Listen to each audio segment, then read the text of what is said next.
Hello and welcome to the Perpetual Traffic Podcast. This is your host, Ralph Burns, founder and CEO of Tier 11, alongside my amazing co-host, Lauren E. Petrula, founder of Mongoose Media. So glad you joined us here today. Every single time I say that, she just glows. I just have to think of like a better adjective to describe you next time to sort of throw you off so you start laughing. Oh, no. Oh, no. Oh, no. Oh, no. Practice your big vocabulary words, your fifth grade words. I couldn't think of one off the top of my head. Not enough caffeine this morning. We're pretty excited about today. So if you have been a longtime listener of the show, you probably know that we haven't talked about creative as much as we probably should. Because if you go to the Tier 11 website, shameless plug, look on the front page. We have this thing called the conversion engine. And it's creative traffic after the click, all surrounded by data, lubricated by strategy, by the way, which is the new graphic. Yep, that's right. Oil in an engine. Apparently, you can't run an engine without oil. That's what like car guys tell me. For another reason. Don't go with the car example. Go with the funny route. Like you and your, your sexual connotations. I know, some of your people like that sort of thing. Here we're talking about creative. But anyway, the biggest gear in the conversion engine is creative. And we haven't given it its proper due. We just did an episode, if you've been listening in, we'll leave links in the show notes, about a case study where we talk about the importance of creative, specifically in the beauty and wellness niche for premium beauty and wellness products. It's an area that we have a tremendous amount of expertise in. And as I was doing that show, I'm like, why don't we do more on creative? Because the creative was the thing that actually drove the whole case study, to 57% year over year growth. Like 57%, 87% new customers year over year. And now they're well into, an 8-figure range as a business. And they came to us, they were in like the 6-figure range. So anyway, we'll leave links in the show notes for that. Enough us bragging about Tier 11. But the number one thing is, not that that'll stop me in the future, but anyway, just not right now. The point is today, speaking of bragging, we have the best creative strategist director on the planet on today's show. She just so happens to work at Tier 11. Our companies merged forces 8 years ago to create the superpower that's now Tier 11. We have none other than Lauren Schwartz, formerly of Law 325, on today's Perpetual Traffic. Welcome to PT. Thank you. That was a great intro. If nothing else, I could be a hype man. If I don't, if I drop this gig, I can go work for the circus or something like that. No, the point is that, one of the reasons why we're obviously one company is because we were looking for a better creative solution within Tier 11. And I think we had a very good creative team. We had but not world class. We started working with you because you do so many of the other things that we didn't do. And I know Lauren E. Petrula, you guys do a fair amount of creative. So there's a lot of crossover here, but it's the biggest gear in the engine. I still do feel, even though, we have a lot of shows here with John Moran on. He's talking about traffic. He's talking about business strategy. Creative, I don't think gets its just due. But if you really look into a lot of the things that he has done in many of the shows that we've had him on, creative is still without that, none of it would actually work, especially on Meta. And obviously YouTube is sort of secondary to that. Google search, a little bit less so. Display, obviously, less so to a certain degree. But top of funnel awareness and conversion creative is something that we're really going to talk about here today. So pretty excited to have you on the show. We're going to have you back a couple more times here and sort of do a series on creative. And specifically, if you have a brand that's in the beauty and wellness space, especially premium beauty and wellness space, we're going to be using a lot of those examples because you guys have a tremendous amount, you guys, meaning you with Loft 325 prior to merging with Tier 11, that was one of your really towering areas of strength. And so a lot of our examples are going to be that. So if you're a premium beauty and wellness brand, this is the series for you with Lauren Schwartz. So let's get into one of the things that we talked about prior to hitting record. And I think for anyone who is a director of marketing, VP of marketing, CMO, or you're working with an agency, and you're a owner operator, one of the challenges oftentimes is the creative person themselves.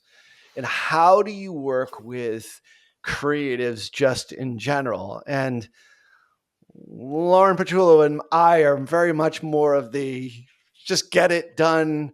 But I also understand like there is a creative, sensitive side to it. Like I said, dad is an artist, mom was a teacher. So I don't know what the teacher thing, but she used to teach art when she was a teacher. So there is that part of Okay. it.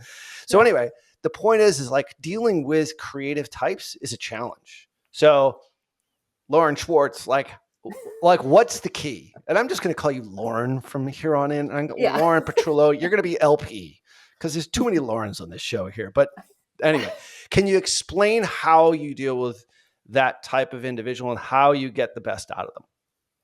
Yes. So, as we were talking before the show, again, creatives just have a different way of how they work. They're very emotional, they're very attached to their work, they're very attached to the thought process of how their designs come across.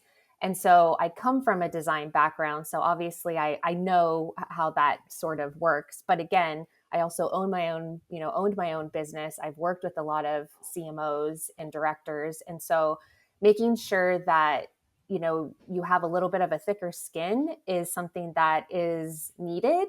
But as someone who works with the creatives, it's really just kind of helping them guide that criticism into a way that's a little bit softer and just explains it a little bit better, as opposed to being as harsh as some people can be. So I think it's really just kind of focusing, directing that sort of like, this is what I want from you, and directing it in a way that's more constructive as opposed to just straight criticism. So there is a way of how to direct that, and constructive feedback. LP is laughing, by the way, because she's like, can you give me some tips? I didn't grow up with art parents, okay? I grew up with a dad who was almost a colonel in the army and a mom who worked for DCFS. There was no beating around the bush. There was no sensitivity training. No, none. None. But I mean, I think My that's dad like cried a lot. So I will say that. Yeah. But I think that's like Rest a in good peace, point Dad. though, because Yeah. like again, like creatives are going to have to deal with that. And so like Right. I always try to tell any designer that I work with, again, I teach art students. And so just kind of helping them hone in on, not everything is going to be constructive feedback. Like you're going to just get straight criticism. So it's kind of how you deal with it is what's going to make you stronger, really, because you're going to have to know how to take criticism in a way that's going to be harsh, but you also have to learn how to take that criticism and not have it be so emotionally based, and it's not personal. It's not a personal attack on you. It's just, this is what we need. We need to get the job done. Like we need to get it done yesterday. So how, like, just do it. You have to kind of put your personal beliefs aside and really just focus on what needs to get done. So it's not a personal attack on you. It's just, this is what we need to get done. Right. Right. So I guess that's really a good question because we were talking about that a bit, and the I think the common answer with creative is like I just don't like it, or it's just it's not on brand, Yeah. and which isn't really helpful feedback unless you want 10 iterations until you finally get something. Because in most cases, most decision makers, let's say it's that you're the director of marketing and you're running a marketing department, it's like you might not actually know what you want, you just know what you don't want. Right. So how does a Yeah. creative deal with that when you don't even get any feedback? Like, well, what is it specifically that you don't like? I just don't like the whole thing. So how do you direct that? The reason I ask this is because Loft 325 sort of evolved out of the fact that you saw this as an opportunity inside the marketplace. If I'm not mistaken, you obviously Mhm. were able to do it and get it done in a constructive way. At the end of the day, business is about getting shit done. It's not just about like feelings and people feeling, uh, like their feelings are being hurt. I mean, at the end of the day, you've got to get stuff out of people. You got to get best performance. So how do you do that? And then how do you instruct clients in order to make the relationship more constructive? Yeah. So I think, again, like that's always a tough thing to get out of people, because people don't, when they see it and they don't like it, sometimes they just can't point to what exactly they don't like. So it's really just asking those questions like, okay, what is it about the design do you not like? Is it the layout? Is it the colors? Is it the placement?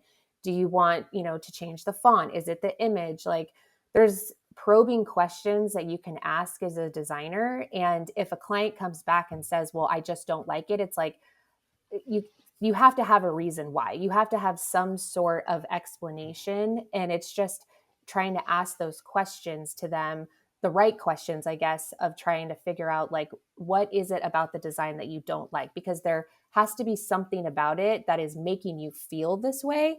And so I can't do my job if I don't understand what exactly it is about it.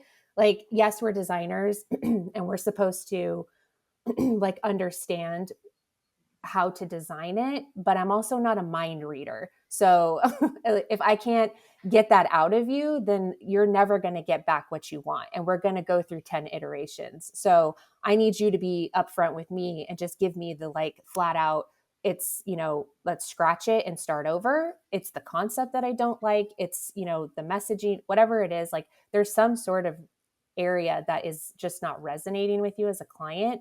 So it's really just trying to pull out those areas and trying to understand how to direct that to a creative and then get that from the client so that we can share that feedback with them. Mm. So LP, you're probably the avatar that we're talking about here. 100%. So what questions or advice do you want to ask Lauren Schwartz here about how to get the most out of your creative team? Because it's like, if I think about a CEO who's, dad was in the military and mom worked for DCF, like you ain't talking about feelings here. You're just like, just get it right. But yeah, I'm like, what do you mean ask for it better? I want to know what resources can I give the creative so that they ask me better. Like, I don't have the time to handhold and just be like, this is the piece I don't like. I mean, when you were just saying, Lauren, where it's like, hey, do you want me to start over from scratch? Is it the concept? That alone is revolutionary, because when I say I don't like something, my assumption is, start all over. I don't like it. I don't like anything about it. Destroy it. Erase it from your mind. I need you to almost Hiroshima any thoughts that you thought that would make this a good design to present to me. And if it's as simple as, hey, just to confirm my assumption, I'm going to start over completely. You're not going to see any familiarity with your previous brand design. I'd be like, yes, thank you. Or I'd be like, start over mostly, but keep this 10% because that I actually did like, and here's why. I can respond and react. But when you're like, what questions do you have to make it easier? I was like, oh, I don't have time. So Lauren Schwartz, how would you deal with an asshole client like LP?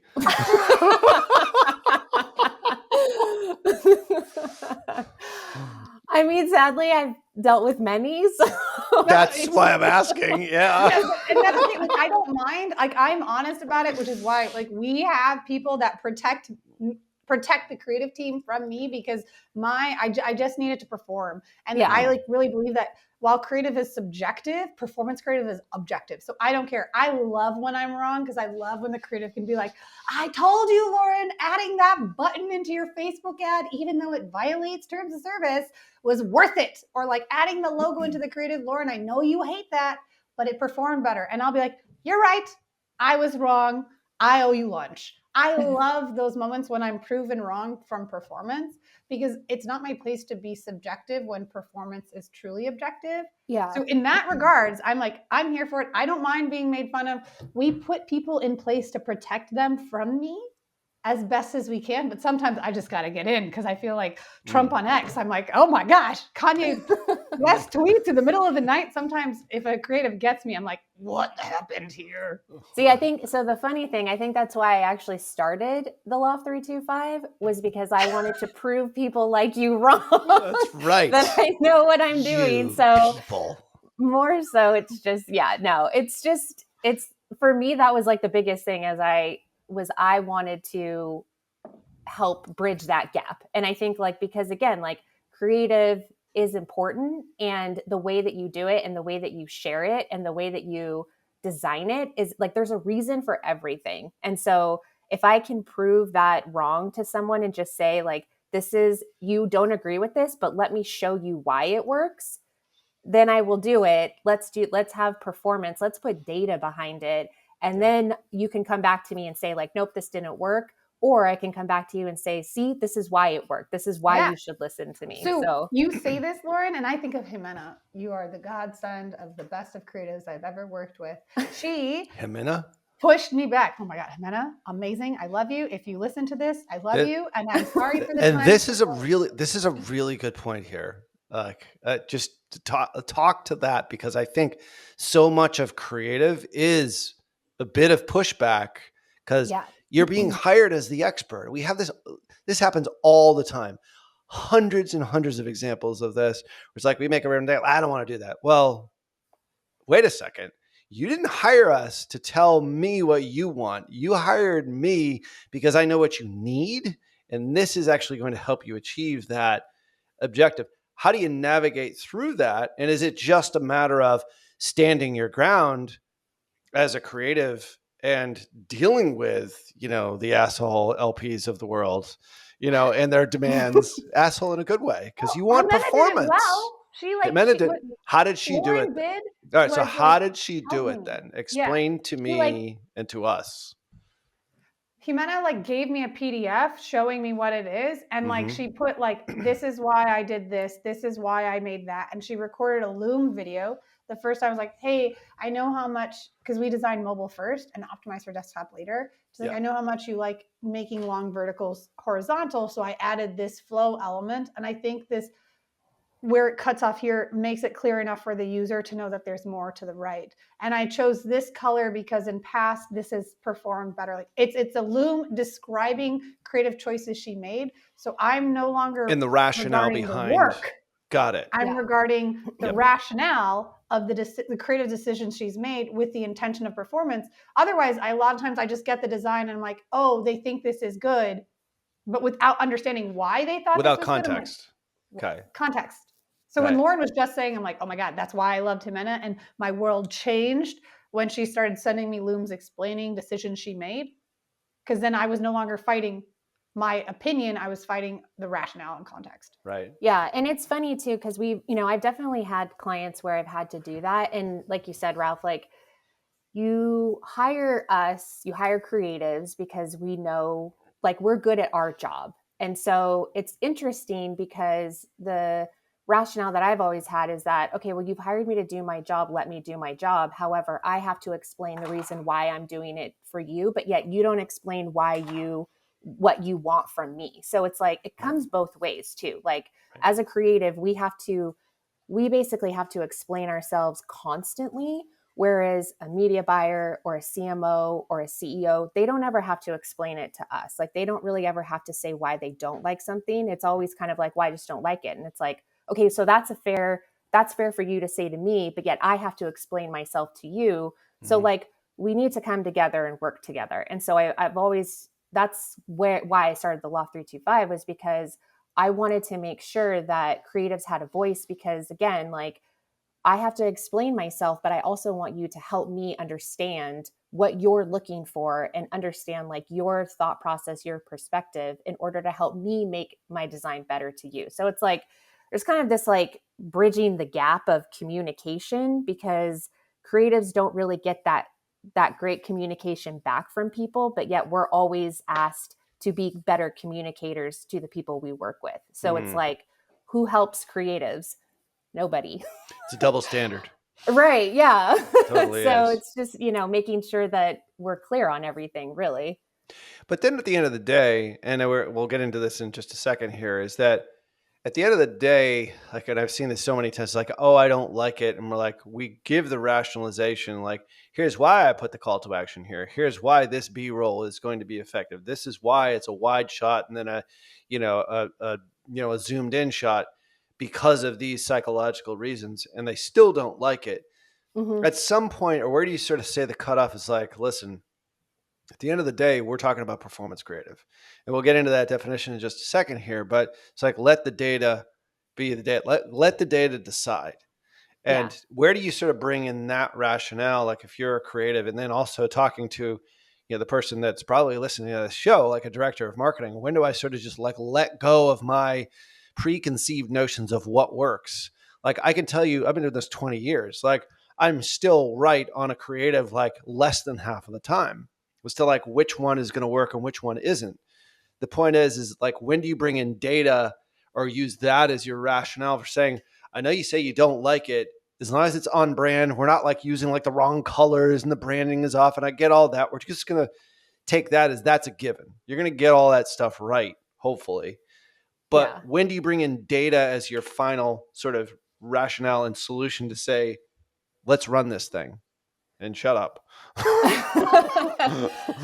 Yeah, I mean, again, it's like, so, I've been doing this for, gosh, almost 20 years, which is scary, but Yeah. it's, with everything that like I've tested, it's at some point it's like you have to let me know like the amount of creative that I've actually tested, the amount of accounts I've been in, the amount of, strategy and ads I've run. It's like I can look at account and say this will work for you, but you have to let me do my job. It's kind of, again, the same thing with a media buyer, is they know what works in an account because they've worked with so many and they've had so many budgets and things that they've done. It's like at some point you have to kind of give a little bit and say, I know what I'm doing. Like I understand the data. I understand what works for certain, types of brands or, niches or whatever. It's like at some point you have to let us just test it, and from there, then we can make our decisions of whether or not it's good or bad.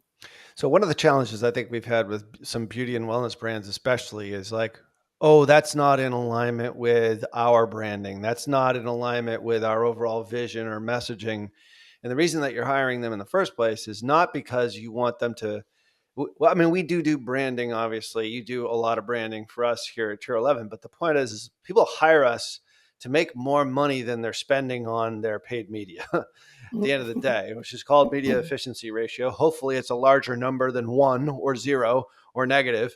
The point is that that's the goal of this whole thing, is to perform and actually, get the product in front of the right type of audience, get them to engage and ultimately make a commitment and buy.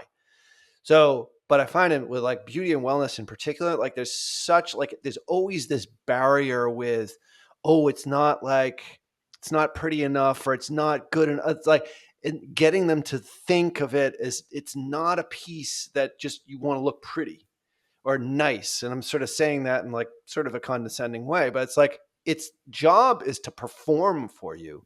How do you get past that? Because that's a barrier. And I think a lot of folks who are listening to this show probably have that. Like, I want both. I want it to be on brand and, within our vision, but also I want it to be creative and then I want it to perform, I suppose. Like, I can't tell you how many ads we've stopped because the advertiser like, this is getting like a 20x ROAS back when we used to use that as a rationale. It's like, well, I don't like it. It doesn't look good. It's like, or I'm tired of seeing it. I'm So tired I'm of sure the seeing it. audience is Right. tired of seeing it. That's what I would get a lot. Like, we can turn it off now. I'm over it. Yeah. Well, I mean, rationale is, that's subjective too, I guess. But Right. but I mean, so for beauty, again, I think there's kind of that fine line of brand versus like authenticity. And Mm-hmm. so with beauty brands, there is that level of like, yes, people want that high production, like they want the people to want to be that lifestyle, like they want to have that look, they want to have that aesthetic and vibe. So it's like I understand why beauty brands want to definitely focus on the brand side of their how they present things.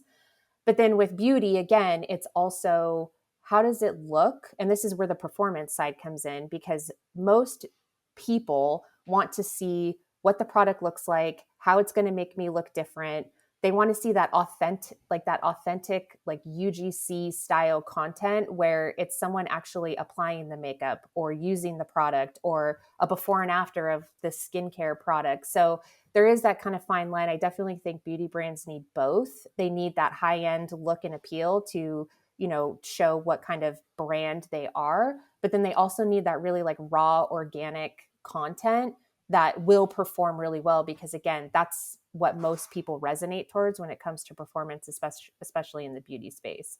So I think it's just kind of, you have to have a mix of both. Like you can't just have one without the other. So maybe give us an example of around that. I think we've sort of tossed around both terms here: performance marketing versus sort of brand, or I say it's like pretty marketing because it looks nice and it's great and it's very top of funnel and it's awareness and all these other sorts of things, which is important, not to discount it at all. However, like, maybe talk about an example of how you were able to sort of navigate through that, because at the end of the day, like, the creative has to perform, it has to do its job. And we always sort of talk about all of advertising is basically its transformation. It's from the before state to the after state, and beauty and wellness is one of those that 100%, like, that's it. It's like, it's pretty stark. I mean, it's right there. It can be visual in so many ways, but maybe give an example of maybe the challenge of, I want it to look nice, but then I also want it to be something that makes me money in the end, and how you navigated through that. Cause that's a difficult route no matter what. Yeah. So again, I've worked with a lot of beauty brands. One in particular, when we first got the client, it was a makeup brand, and everything that they had within their ad account was all highly stylized product shots, flat lays of their eyeshadows and lip glosses and things like that. And as I was kind of going through their content, there was one video that stood out of a woman, just a close-up shot of her putting a lip gloss on her lips. But the way that it was shot was so natural looking, and it just was, again, very organic, but you could see the difference of the shine. And basically that was kind of the gloss effect of what someone was trying to go for. Had a lot of conversations with the team of like, I want to test this because I think this will work, because again, it shows that really before and after state, and it just shows the impact of what this looks like when it's actually applied. And after a lot of kind of back and forth, we put both, we obviously had the really highly stylized content in the account. We put that lip gloss ad in the account, and it was their top performer for months. All it was just a close-up shot of someone putting on the lip gloss with a headline that said something like, I don't know, like your shiniest lip or something. I don't even remember what the headline was, but like it was so simple, but it was a top performer for over a year.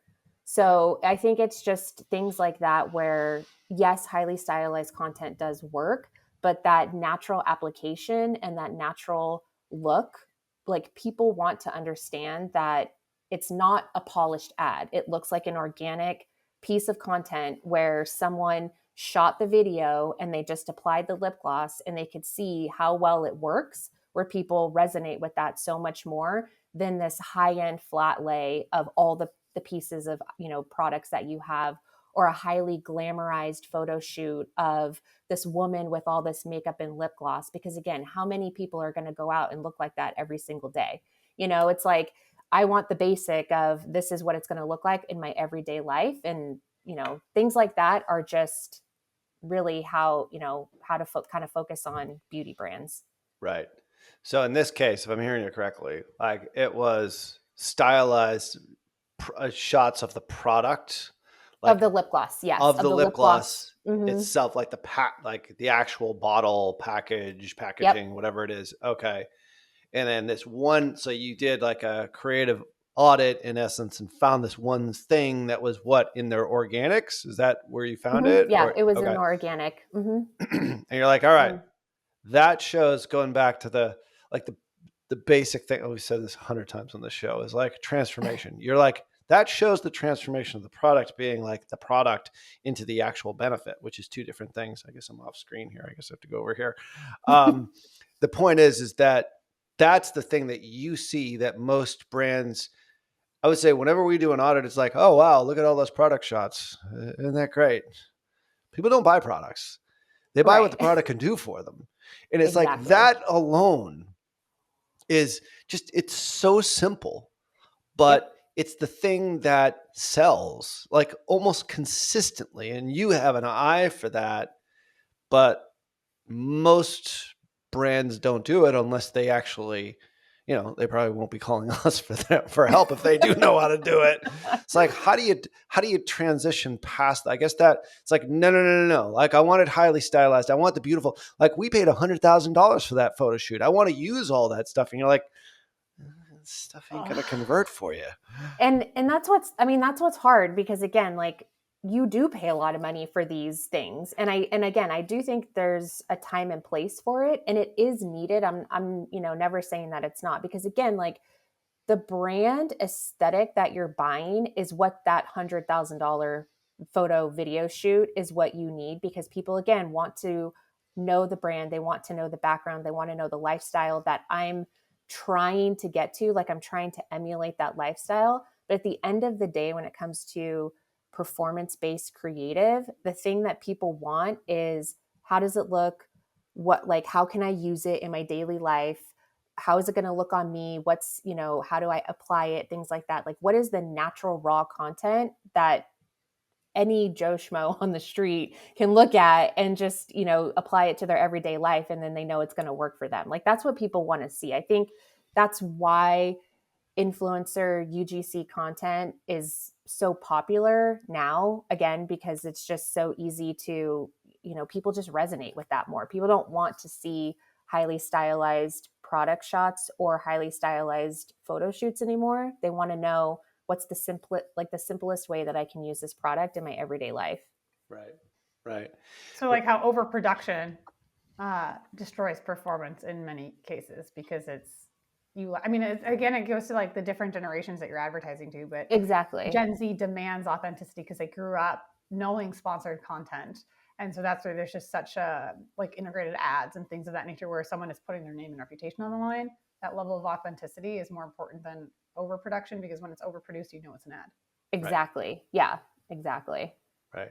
I find with beauty brands, one of the things, going back to my original comment, is that and Meta, I actually love this term. I got this from, I think it was a Meta conference. It's like go lo-fi.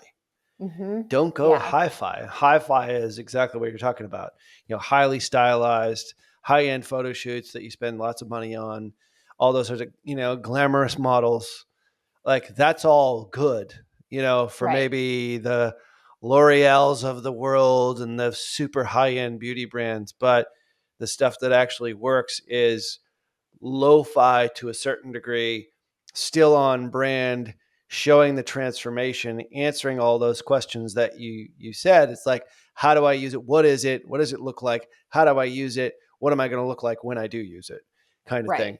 How do you balance that with going too lo-fi? Because we've gone like very high-end brands, and then we're like, no, you need to go down here. And they're like, no, that's not high fidelity enough. It's not like stylized enough. I get what you're saying, but it's inconsistent with the perception of our brand. How do you balance that?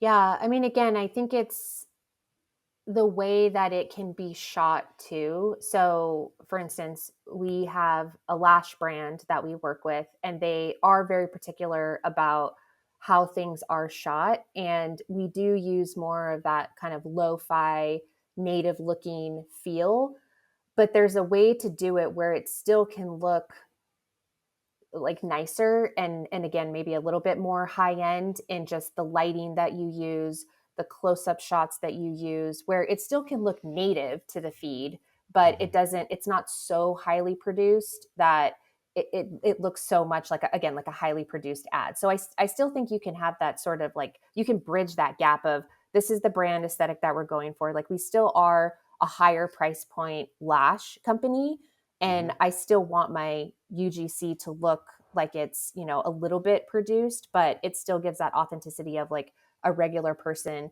putting on the lashes, applying it, and just using it in their everyday life. So I still think that there's like that kind of balance in between. It's just a matter of how you direct those creatives and those people to shoot that content to kind of bridge that gap. Mm, yeah, makes sense. Um, the going back to how you do that, in most cases beauty brands have multiple products. It's not like one thing in particular. Like I'm sort of thinking of generalized beauty and wellness brands where they sell a basket of different products that do all kinds of different things, and one of the things that we talk about here is always sort of like NAOV, which is like a new customer average order value. And how do you actually sell a basket of products as opposed to one product? What's your experience with that? In the case study that I'll reference, and you can link back to this in the show notes, that's one of the things that they do really, really well. They sell a look. They sell the after state. Okay. It's makeup for over 40, or the fresh, wake up in the morning, don't look, the no makeup look. Mm-hmm. And it's a basket of products. But the reason why that works so well is you're buying actually not one thing, but you're buying the look itself. Right. I think it's just one of those like really cool areas. Like, and a lot of companies don't do that a whole lot. And I see that's one of the reasons why they've done so well over the course of the years that we've worked with them. Because obviously, higher average order value, you're selling transformation.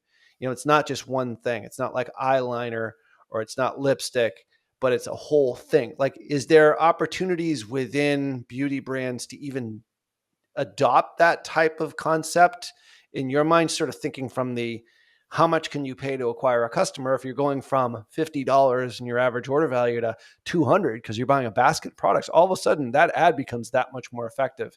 How deep do you go into the business side of things when you're sort of advising people on creative and sort of the end goal, which is to grow the business, and that's why they hire you in the first place? Yeah, definitely. I mean, that's, we had a we had a client, it was in the hair care space. And again, they were mostly focused on shampoo and conditioner, but yet they have all these other products, this range of products with, dry shampoo or hair oils and, hair tools. And it's like, okay, you're selling shampoo. That's kind of where you get kind of the entry people that kind of come in where they don't really know about you, but they want to test something. It's kind of a lower price point. So you get them in with that sort of like your, high or your bestseller. And then from there, yes, definitely. Like now, this is your whole hair care routine in order to, make your hair not only look healthier, shine, but it also can, you can use the straightener or blow dryer, which is also going to give you less frizz, less, split ends, things like that. And then from there, it's like, I've already kind of got you with our initial product. Now let's get you to this like amazing hair care routine that's going to give you the ultimate results that you're looking for. So, yeah, I mean, we've definitely come in with this sort of, creative entry point. But from there, it's okay, you have this product. Now let's make it more. Like, let's get you a higher AOV with all of your products. Let's bundle. Let's do, these routines and things like that. Like, how can you get more out of people once they become a customer? So yeah, definitely. We always make sure that we're trying to bundle as much as we can, because it really, at the end of the day, you not only want the people to buy from you solely, but like that should be your kind of go-to product. Right. Right. Especially if you have complementary products in your product line, it's like thinking about that and how you can merge that with your front end creative. And even so, it's like if you're spending the money on an ad and on creative, yes, you should sell individual products, but it's like, how do you affect the economics of your business in a positive way, even more so by bundling and combining? For years we had a beard care client. We did consulting sort of off and on, with their internal team, consulted with them, and they're like, yeah, we're selling beard brushes. I'm like, well, that's great, but what else do you sell? Oh, Yeah. we sell trimmers, we sell beard oil, we sell, guys who are going gray in their beard. Not like anybody on this show is actually having that happen right now. All these other sorts of things like beard wax. I was like, I didn't even know there was such a thing as beard wax. The point is like we wanted to own the beard as opposed to thinking about like selling a brush. Yeah. And then we created content around that, and they're like, oh my God, this is absolutely amazing. Even if they don't buy all 5 products, It's like they buy like one or two, send them to a landing page where they can buy all 5 of them. A little bit different in the makeup space or the beauty and wellness space, because it's usually like, not that I've ever worn eyeliner or rouge, or do people Wait a use second. rouge? We have pictures of you wearing Lipstick rouge in Boston. No, that was lipstick. Yeah, but it's Wasn't also it? acts as a liquid blush. I could have put it on my cheeks, give a little hint. The point is that in a lot of those cases in the beauty space, it's like they have to pick a specific shade, so it's a little bit harder to bundle it all together. Guys are easy, like in the beard space. It's like, beard, wax, oil. That's such trimmer. a dude answer. Yeah, I was gonna say, I'm like, I actually don't agree, but You don't agree with that? Okay. No, prove me wrong then. All right, we're just trying to increase average order value here, ladies. Trying to make you more money. But again, it's like, wait, if you're talking about, okay, let's go back to the makeup space. Not makeup, like I don't necessarily always wear, we'll go to eyeliner. I don't always necessarily wear black eyeliner because sometimes blue eyeliner makes my eyes pop more. Like green eyeliner is trending on Pinterest now, and it's increased like 800% of searches, so it's coming. Yeah, like it's because of this show. Because I wear a lot of green eyeliner. Well, if you look at past, it's like all I wore for like 2 years. But yeah, I mean, it's just, again, it's like you may not wear that that color, but again, like I have a friend who she gets nervous to wear that kind of stuff, but it's like, they see it and they can, they see so many people wearing it and they're like, okay, well, maybe I want to be a little spontaneous and try something out. So it's like, I love their eyeliner. I think they have great products. It glides on smooth. It doesn't smear. So I'm going to try this other color to like see how, it looks. Again, like you're increasing your average order value by not buying one, but two.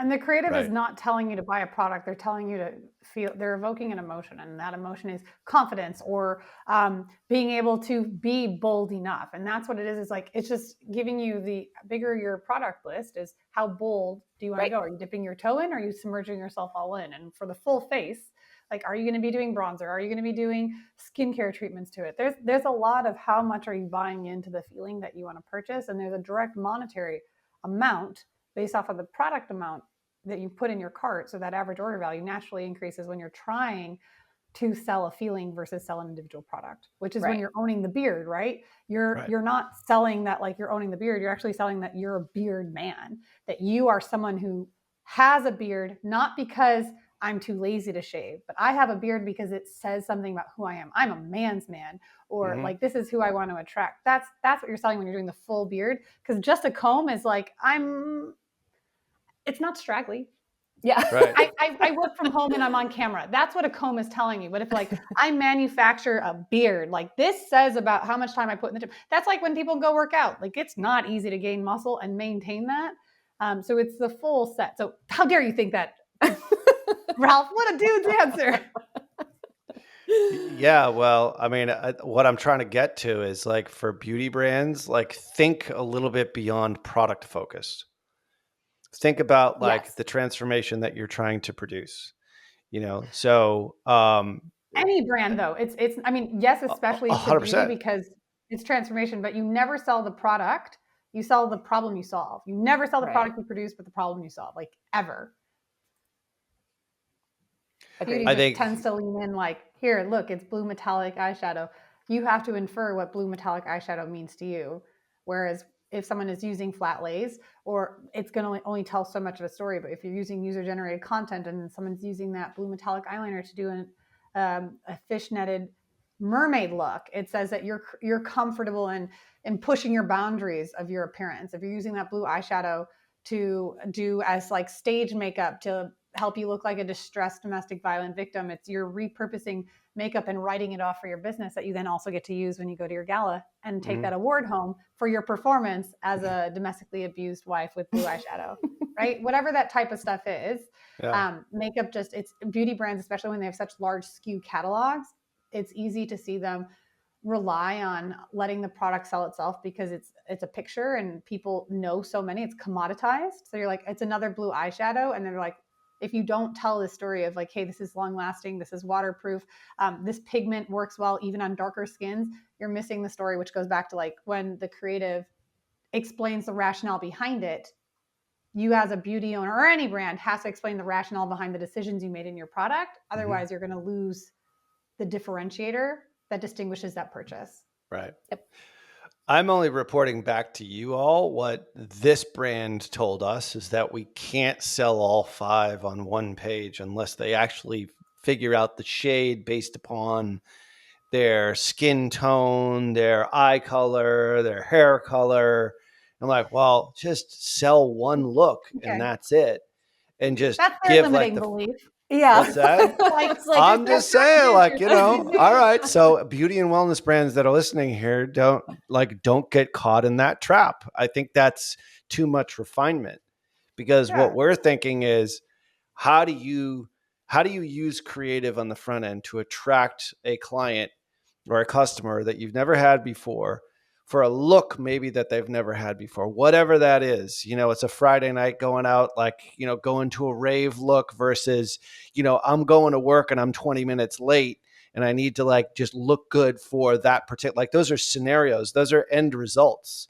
And those are pre-manufactured bundles. And then you can have I'm in a hurry, I'm on the train and I can't do a full face and I have people squeezing next to me. It's like you have the the person, like the wellness Wendy, you have your avatars and you set them up, and even better if you can tie it to a review and you say hey, we have bundles that are made for you when you're a New Yorker on the train, you don't have a lot of elbow space, but you still need to have a professional look so you can close that meeting today.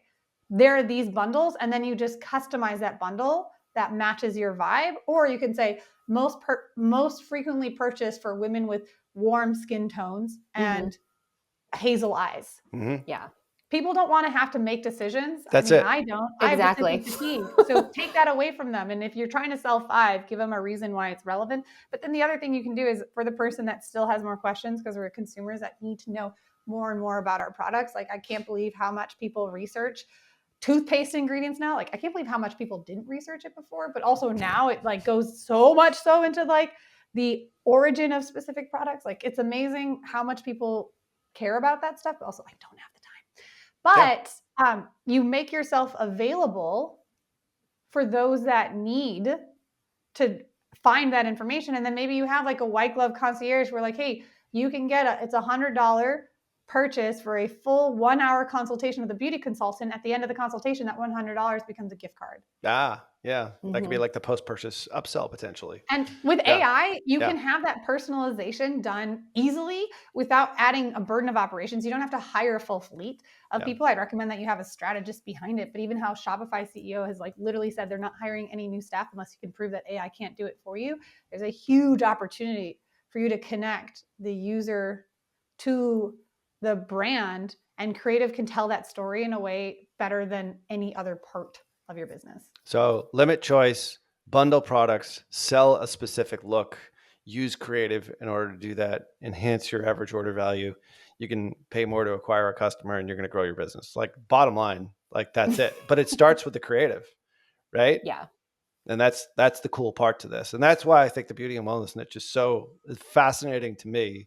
I mean, I've only applied lipstick once, although I have painted my nails numerous times.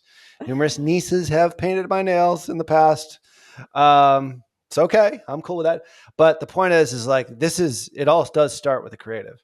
So you've got to be, at the end of the day, don't go too high end. Don't, if you do want performance, you have to have. Hold on. I would say it depends. You don't high productivity, but remember there's always that lo-fi element of it, and show the transformation and the usage and what they're going to get out of it, as opposed to just the product itself. Because product itself is boring creative and doesn't sell unless you're way at the bottom of the funnel and all they're just doing is you're showing them a dynamic product ad for something that they've already added to their cart. The point is you still need to sell that transformation all the way along. I would argue that even if you're at the bottom of the funnel and you're selling that cart, depending if they're a new customer or a return customer, is massively different, because if they've added to the cart and they're still in the consideration phase, you're in that competitive race to the bottom because now they're price shopping against you. And if you cannot further articulate the confidence in that purchase decision, you'll either have buyer's remorse, a higher increase of refunds, or you paid a lot of money for a customer who's never coming back. Well, we obviously have a lot to discuss here, and that's the reason why we're going to do this as a 4-part series at the very least. have Lauren Schwartz come back with LP and talk about this more. Like, we've really focused in on the beauty and wellness space here, but we're going to talk more about creative and what's the difference between brand and performance at the end of the day, and how you can use creative as that biggest gear inside the conversion engine to grow your business and move everything forward here. So it's been great having you on. Your first time on Perpetual Traffic. Congratulations. You survived. I survived our fictitious a-hole customer here, which LP, appreciate you, playing that role.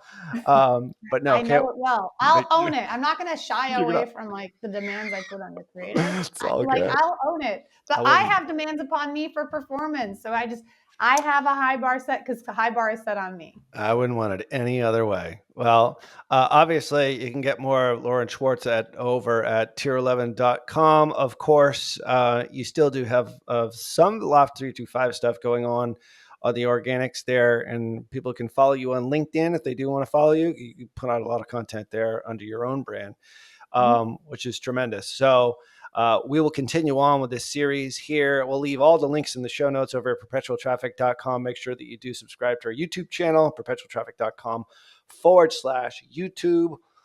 Lauren Schwartz, thank you so much for coming on this week. Yeah, thank you. This was great.